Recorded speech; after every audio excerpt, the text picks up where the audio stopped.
যে মোগল সাম্রাজ্য পৃথিবীর শ্রেষ্ঠ সাম্রাজ্য রূপে নিজেকে প্রতিষ্ঠিত করেছিল, সেই মোগল সাম্রাজ্যের সম্রাটই কিন্তু একসময় কাঙালের মতো জীবনযাপন করতে বাধ্য হয়েছিলেন। বলছিলাম বাহাদুর শাহ জাফরের কথা, যিনি লিখেছিলেন যে কিতনা ইয়ে বদনসিব জাফর আপনে দফন কে লিয়ে দো গজ জমি নসিব না হুই কুয়ান মে।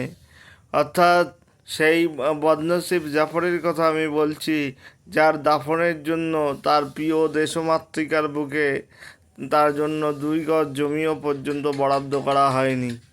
বাহাদুর শাহ জাফর সম্ভবত বিশ্বের ইতিহাসের অন্যতম দুর্ভাগা একজন সম্রাট। যদিও তার কাছে একটা গৌরব অবশ্যই আছে, সেটি হলো ভারতের প্রথম স্বাধীনতা যুদ্ধে নেতৃত্ব দেওয়ার।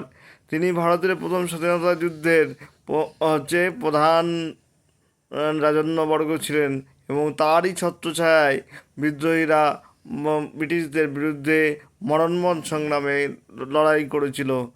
কিন্তু তার শেষ পরিণতি মোটেও সুখকর ছিল না।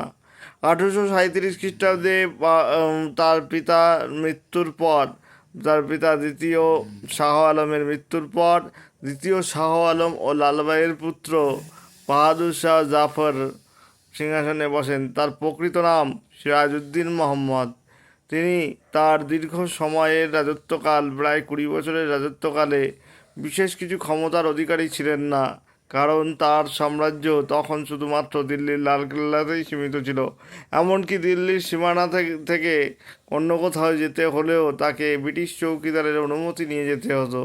এতটাই দুর্দশাগ্রস্ত অবস্থা ছিল তার। ব্রিটিশদের ভাতার উপর জীবনযাপন করতে হতো, এবং তার পুত্রদের মধ্যে পরবর্তী উত্তরাধিকারী কী হবে তা নিয়ে একটা চাপা দ্বন্দ্ব ছিলই। এমতো অবস্থায় তিনি সর্বদাই চিন্তা করতেন যে ভারতকে কিভাবে ব্রিটিশ কবল থেকে মুক্ত করা যায়, এবং ব্রিটিশ কবল থেকে মুক্ত করবার জন্য তিনি কিন্তু গোপনে প্রয়াস চালাতে থাকেন। এই সময়ই আসে 1857 খ্রিস্টাব্দের ক্রান্তি লগ্ন।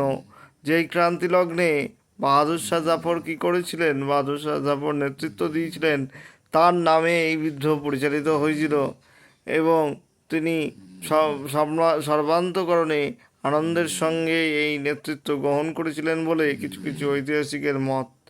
পরবর্তীকালে তাকে 1857 খ্রিস্টাব্দের বিদ্রোহের পর তার অধিকাংশ পুত্রপৌত্রাদিকে হত্যা করা হয়, এবং মেজর জেনারেল হাডসন তাকে হুমায়ুনের মকবরা থেকে গ্রেপ্তার করেন, এবং তাকে তারই রাজত্ব করা লালকেল্লায় তার নামে বিচার শুরু হয়। সেই বিচারে তাকে প্রহসন করে কিন্তু যেটা বলা হয় যে প্রাণদণ্ড দেওয়ার কথা বলা হয়েছিল।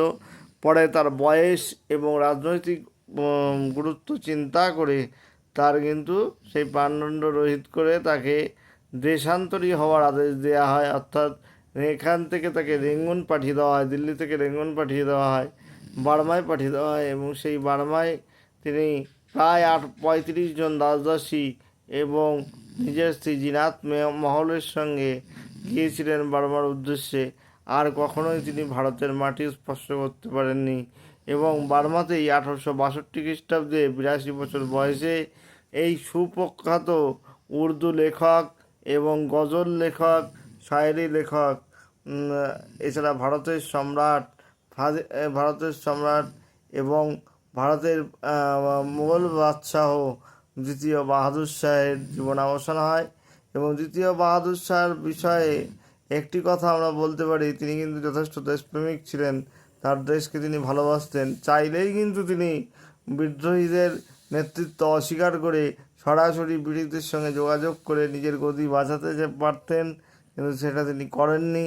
এবং তিনি শেষবারের মতো একবার চেষ্টা করেছিলেন বিদ্রোহীদের হটানোর। এই রকম একজন সম্রাটের সম্বন্ধে জেনে তোমাদের কেমন লাগলো, এই ভিডিওটা তোমাদের কেমন লেগেছে অবশ্যই জানিও।